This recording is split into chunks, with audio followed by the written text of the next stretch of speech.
The movie Terminator 2 is a possible candidate for the best sequel of all time and best film in the action sci-fi genre. Any way you look at it, it's a masterpiece. Naturally, video games feeding off its success started popping up all over the place. The one most people were familiar with was the arcade shoot-'em-up by Midway. It was ported to the Sega Genesis and Super Nintendo. The gameplay is just as mindless as ever. Move the cursor around the screen and shoot everything in sight, except for your comrades who just get in your damn way. You know, I wasn't aware they made Terminators in gold. Fighting the boss is the most redundant thing of all. It takes more bullets than anything you'll ever see. All you do is shoot, shoot, shoot. In the Genesis version, it looks like Rob the Robot. Otherwise, it's basically the same game, but with slight changes. Some of the sound effects are better. In the Super NES version, when the soldiers get hit, they yell no, which is stupid, but in the Genesis version, they just scream. Big improvement. But some of the animation is lacking. Look at the barrels. The flames don't even move. Unlike the Super NES version, you get items on the first stage. They come in what looks like a little fridge, and it seems they never run out. How many items could there possibly be in this one little box? The worst part is where you have to protect John Connor. All that happens, he gets killed, and you lose. It's a senseless game, but it was a novelty at the time. The home consoles tried to take advantage of it, with the Super Scope and the Sega Menacer. But the only real way to play it was in the arcade. It was even ported on Game Boy. Now that is pathetic. Now for Terminator 2 on NES. It's all about that little rainbow of death. I swear I don't even plan this, it just so happens that LJN holds the monopoly on shitty games. They were also behind every home console version of Terminator 2, even the arcade ports. LJN proudly presents, oh I bet. Now this of course begins an alternate series of Terminator 2 games that differ from the arcade version. Level 1, you're the Terminator going around at a truck stop punching people. It's just a monotonous button masher, and it takes so many punches to put them down. All you want to do is run past them. But you can't do that, because guess what? The whole objective of this stage is to punch everybody out. The sound effects suck ass. It's just boom, boom, boom. There's no difference to when you're punching the air and when you're hitting someone. Couldn't there be at least 2 distinct sound effects? Oh god, this takes forever. When you're in between them, you keep getting hit. But even if you keep them all on the side, they all bunch together and still you take a lot of hits. It's the first part of the game and already I'm fucking sick of it. Then you go in the tavern like the first scene in the movie. Once again, you gotta punch everybody out. They keep coming out from under the bar. How many guys are back there? Then you come to the boss. Now who is this guy? He's taller than you, and aren't you supposed to be the Terminator? Arnold fucking Schwarzenegger? It does tend to underestimate the hugeness, doesn't it? Look, I'm dead. He just took out a Terminator, a machine, with his bare fists. This is absurd. If I crouch down, he can't hit me, so I can just punch him all I want. But it goes on forever. In fact, I don't think this hurts him. So why have the character in the game act like he's getting hurt when he's clearly not? Looks like I'm jerking him off. He can be killed, but it just takes a little patience. Level 2. This is the only stage where you're on the motorcycle. One thing you need to know, you gotta shoot the gate to open it, otherwise you just crash. Even after the fact, you can still hit the wall, unless you're perfect. It reminds me of Bart vs. the World when you're on the Great Wall of China. Hate that shit. But the most annoying thing is the truck. It keeps coming up from the bottom of the screen and it sucks you toward it. Like, what does it have, a magnet on the front? The first time I played this, I had no idea what you're supposed to do. I figured you'd have to accelerate, but couldn't find any way to do so. Turns out you can shoot back, so all you gotta do is shoot the truck, and then it like bounces you forward again. But trying to shoot the truck and pay attention to all the other stuff at the same time is really frustrating.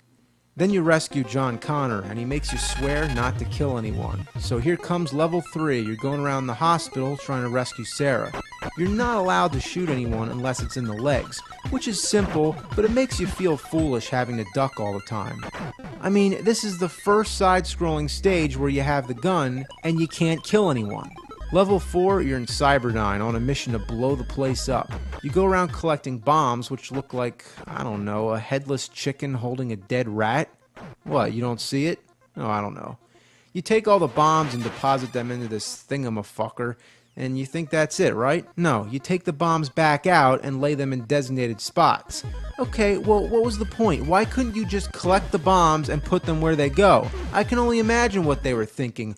Duh, you put these bombs in this thing? Alright, what next? How about you take them back out and you put them somewhere else? It's treating us like a fucking dog. Go get the ball, bring it back, go get it again. Fucking dickwads. Level 5 is a nightmare. Everywhere you go, you gotta jump on moving platforms. Your accuracy better be perfect or else you're dead. Fuck. It's next to impossible. It teases you by thinking the chain's gonna go lower, but it doesn't. It's as wide of a jump as possible, and the platform doesn't even stay down long enough. You only get 1 microsecond to hit your mark, and there's a fucking fireball. So this jump is one of the most grueling things you could ever accomplish in your life. There's another jump that seems to have a glitch or something. Like, come on, that killed me? I landed on the pipe, not the lava. Well then, if landing on the pipe kills me, why can't it just look the same as the lava?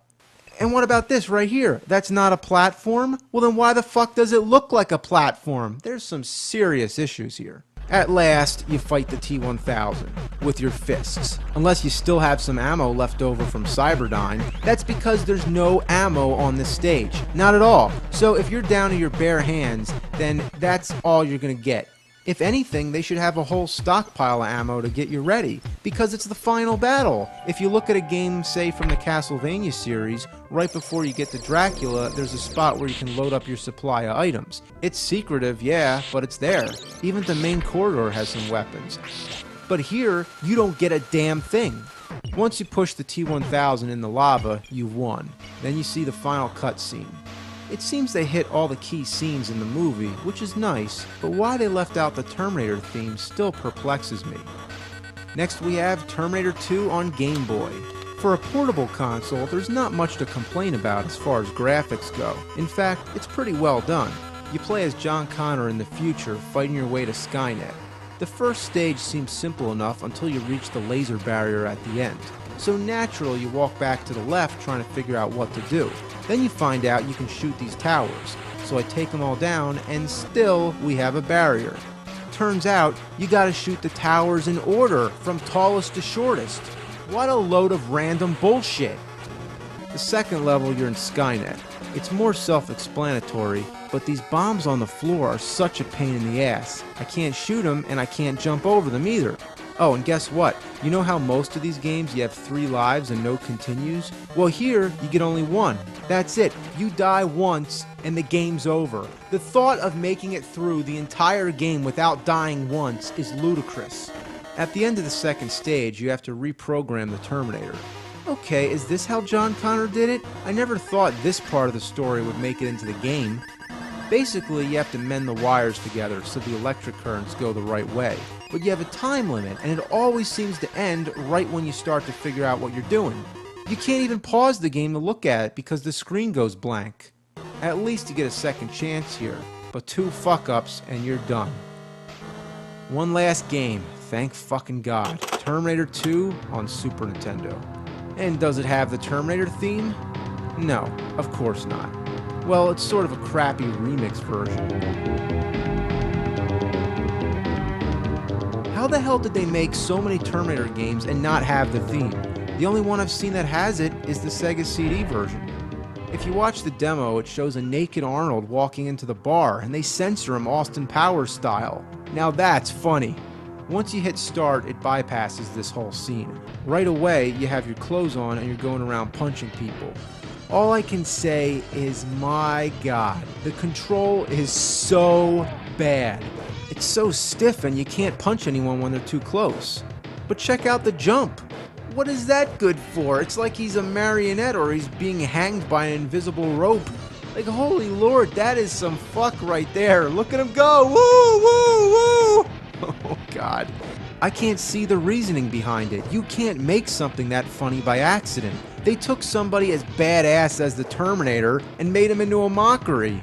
It's a fucking joke. And And I'm not just doing this to be funny, it's because of how slow he walks. The only way to go any faster is to hop around like a fucking idiot. Unlike the NES version, the goal isn't to knock everybody out because they're never ending. In fact, that could be a good joke to play on someone, like, hey, give it a try, kill all the guys, I dare you. They'll be playing forever. The goal is to find a pistol and a shotgun, but that's not all. You need to find John Connor's phone number, but that's still not enough. You need to collect future objects. I don't know what the hell these are supposed to be, but they look like little coolers or first aid kits. I don't remember them from the movie, so why is it so necessary to include them in the game? Now, unless you played the game before, you probably assume that once you uncover these objects, you've collected them. But no, you're supposed to aim your gun and shoot them. Now look at your itinerary. It says collect future objects. So unless your idea of collecting objects is to blow the everlasting fuck out of them, shouldn't it say destroy future objects? One thing I find amusing is that everything in this bar blows up for no apparent reason. And you can even attack the waitress. Any sane human being would shut off the game before even completing the first stage. But I tried my best to persevere, and what I found next was this. That little motorcycle, believe it or not, that's you. You can't tell it apart from the others. The first time I got to this stage, I died before I even had the chance to figure out what was going on. Oh yeah, and by the way, one life. Yep, die once, and it's all over. They really stuck to that format, didn't they? Play the whole game in one go. It's unthinkable. Oh man, a head-on collision with a truck and a motorcycle, and the truck explodes. Now let me tell you, I still don't understand how to control this. The main problem being that I can't figure out how to turn. It has something to do with holding the D-pad and the Y button, but I can't get the feel for it. Without even hesitating, I can honestly say this is the absolute worst driving stage I have ever played. Roger Rabbit was bad, Dick Tracy was horrible, and at the time I thought that one was the worst, but now that I've played this, just wow, it takes the cake. That's as far as I can make it, and that's about all the Terminator games I have to play. In conclusion, the Grand Rotten Turkey Award goes to this. Out of all the Terminator games I've played, this has got to be the worst. Because you got to take into consideration the limitations of the NES and the capabilities of the Super NES. Wouldn't you think the Super NES version would be best by far? Not only that, but it's the sequel, so there's no excuse why it shouldn't have been better. So do yourself a favor and never ever play this game, because there's no fate but what you make for yourself. Choose the right fate and terminate this son of a bitch.